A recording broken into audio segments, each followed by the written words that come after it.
Bab 7300. Orang-orang yang berpesta di bar dengan pemandangan laut tidak menyadari bahwa krisis sedang mendekat. Orang pertama yang terbunuh adalah seorang penjaga keamanan pulau yang bertugas di dekat dermaga. Karena Maladewa adalah pulau-pulau yang berdiri sendiri dan para turisnya umumnya kaya, pada dasarnya tidak ada masalah keamanan dan tidak ada bahaya. Para penjaga keamanan juga sangat lemah dan tidak bersenjata sama sekali. Setelah orang-orang berpakaian hitam mendarat di pulau itu, para penjaga keamanan ditembak berkeping-keping dengan senapan serbu berperedam sebelum mereka sempat bereaksi. Setelah itu, orang-orang ini membentuk formasi yang sangat profesional dan dibagi menjadi 3 kelompok di dermaga, dengan 1 tim di sayap kiri dan kanan, dan 2 tim di tengah. Saat ini, sebagian besar orang di pulau itu sedang berada di bar. Ada beberapa karyawan yang bertugas di gedung administrasi, dan beberapa karyawan yang sedang cuti sedang beristirahat, tetapi mereka tidak memperhatikan situasi di luar. Di luar Seaview Bar, ada sekitar selusin pengawal, setengahnya adalah pengawal Bernard Erno dan setengahnya lagi adalah pengawal Tawana. Di antara para pengawal ini, sebagian merupakan seniman bela diri, dan sebagian lagi merupakan tentara bayaran yang tangguh dalam pertempuran, tetapi mereka semua memiliki satu kesamaan yang jelas, mereka telah lama menjauh dari pertempuran sesungguhnya.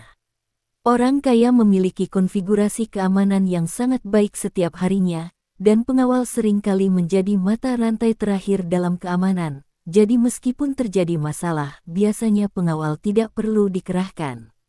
Sebaliknya, karena para pengawal ini mengikuti orang kaya dan menikmati kehidupan yang mewah, mereka tidak hanya menjadi sombong dan lambat bereaksi, tetapi bahkan kemampuan tempur mereka yang sebenarnya pun sangat menurun. Jadi orang-orang yang menjaga pintu itu tidak menyadari sesuatu yang aneh sama sekali. Namun, dalam permainan tingkat tinggi, peluang yang tersisa bagi lawan seringkali hanya sesaat. Jika Anda memanfaatkannya, Anda masih memiliki kesempatan untuk bertahan hidup. Jika Anda gagal memanfaatkannya, Anda akan mati. Sementara para pengawal itu masih asyik mengobrol dan tertawa satu sama lain, para pria berpakaian hitam itu makin lama makin dekat ke arah mereka, begitu dekatnya hingga mereka berada dalam jangkauan tembakan senapan serbu mereka. Pada saat ini, orang-orang berpakaian hitam di tengah berhenti mendekat, dan musuh di sayap kiri dan kanan terus mengepung. Setelah mencapai posisi tembak yang ditentukan, orang-orang berpakaian hitam di kedua sayap tiba-tiba melepaskan tembakan. Alasan mengapa sayap kiri dan kanan melepaskan tembakan adalah karena mereka khawatir jika mereka melepaskan tembakan dari depan, peluru akan menembus sasaran dan terus menembak ke dalam bar. Bar tersebut dikelilingi oleh jendela kaca, dan begitu jendela tersebut pecah, pasti akan menarik perhatian orang-orang di dalamnya. Namun, tembakan dari sayap kiri dan kanan sama sekali menghindari risiko ini. Peluru mereka menembus pengawal dalam sekejap. Karena peluru datang dari kedua sisi, orang-orang di bar tetap tidak menyadari apapun saat pengawal itu jatuh ke tanah. Pada saat yang sama, Charlie tidak langsung bergegas ke bar. Sebaliknya, berdasarkan pengetahuan komunikasi yang diajarkan Abren Lang kepadanya, ia menggunakan energi spiritualnya untuk memutus aliran listrik menara sinyal di pulau itu. Maladewa adalah negara kepulauan. Jarak antara setiap pulau dan ibu kotanya bervariasi. Sebagian besar pulau tersebut mandiri. Misalnya, listrik dihasilkan oleh pembangkit listrik tenaga diesel dan fotovoltaik, dikombinasikan dengan peralatan penyimpanan energi, sehingga tidak perlu memasang kabel dari ibu kota. Seluruh Maladewa tidak memiliki sumber air tawar, sehingga air tawar di pulau-pulau di sini bergantung pada teknologi desalinasi air laut. Bahkan, ibu kota itu sendiri seperti kota kecil dan tidak memiliki kemampuan untuk memasok air dan listrik ke pulau-pulau di sekitarnya.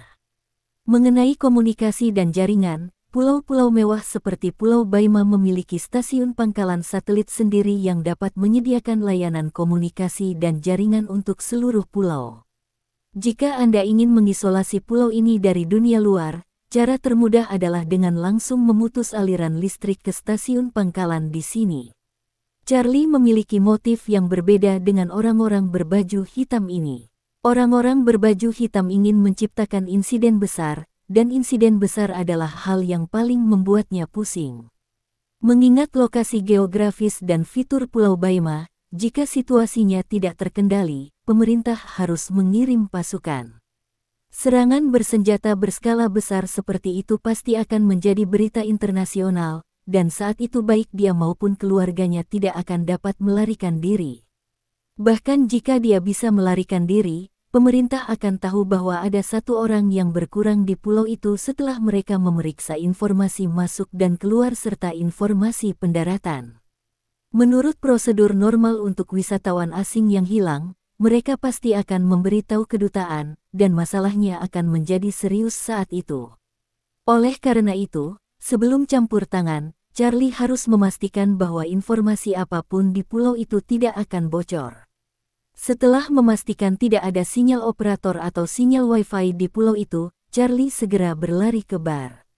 Di luar bar, setelah diam-diam berurusan dengan semua pengawal, pria berpakaian hitam itu berkata dengan dingin, "Kendalikan bar sesuai rencana. Tim 4, ikuti aku." Kapten tim keempat segera bertanya kepadanya, "Bos, bisakah kita menembak tanpa pandang bulu setelah masuk?" "Tentu saja tidak." Pria berpakaian hitam itu berteriak, "Ada banyak orang penting di sini malam ini, bahkan penyanyi wanita favoritku Tawana ada di sini. Jika kita membunuh mereka semua secara langsung, itu akan menjadi kerugian besar." Setelah itu, dia mencibir dan melanjutkan, "Malam ini, kita punya kesempatan untuk membunuh 4 burung dengan 1 batu, tetapi premisnya adalah kita harus mengendalikan ritme dan suasana. Setelah kita masuk, kita harus segera mengendalikan semua orang di dalam. Jika Anda menghadapi perlawanan yang menimbulkan ancaman fatal, Anda dapat menembak untuk membunuh ancaman tersebut. Selain itu, tidak seorang pun diizinkan untuk menembaki orang-orang di dalam tanpa perintah saya. Apakah Anda mengerti?" "Mengerti." Pria berpakaian hitam itu segera mengangguk. Pada saat ini di bar, Tawana selesai menyanyikan lagu terakhir. Suasana di bar itu menyenangkan. Karena semua orang minum sedikit, mereka lebih santai dari biasanya. Banyak orang sudah berdansa sambil memegang gelas. Bahkan Jacob dan Elaine bergabung dengan beberapa pasangan asing yang memutar kaki mereka beberapa kali, tampak sangat bahagia. Tawana tahu bahwa pertunjukan dadakan kecilnya itu telah menjadi sangat populer di internet, dan dia sangat gembira karena mengira Charlie pasti sudah mendengarnya. Belum lagi Bernard Arnault yang mendapat keuntungan dari penampilan Tawana dan sangat meningkatkan popularitas White Horse Hotel. Tepat saat semua orang tengah asyik menikmati malam bahagia itu, seseorang tiba-tiba berkata, "Wah, kenapa jaringannya mati? Saya masih streaming langsung. Ada lebih dari 100.000 penonton yang menonton." Orang lain yang melakukan streaming langsung juga melihat pemberitahuan di ponsel mereka dan berseru, "Benar-benar tidak ada jaringan Wi-Fi. Bahkan jaringan komunikasi operator pun tidak ada." Bernard Elno mendengar suara gaduh di sekitarnya dan buru-buru mengambil ponselnya untuk memeriksa. Ia mendapati bahwa memang tidak ada sinyal. Ia langsung bertanya kepada manajer umum White Horse Island di sebelahnya dengan marah, "Apa yang terjadi? Mengapa internet tiba-tiba terputus saat ini? Tahukah Anda berapa banyak orang yang menonton siaran langsung semua orang secara online?" Manajer umum juga berkeringat karena gugup, dan dengan cepat berkata, "Tuan Erno, mohon tunggu sebentar, saya akan meminta mereka untuk mengonfirmasinya. Mungkin ada beberapa masalah dengan peralatan, saya akan meminta staf teknik untuk memperbaikinya secepat mungkin." Bernard Elno mendengus dingin, "Cepatlah. Jika kau menunda terlalu lama, kau bisa mengundurkan diri." Manajer umum mengangguk panik dan hendak keluar. Tepat saat dia hendak keluar, sekelompok pria berpakaian hitam tiba-tiba masuk.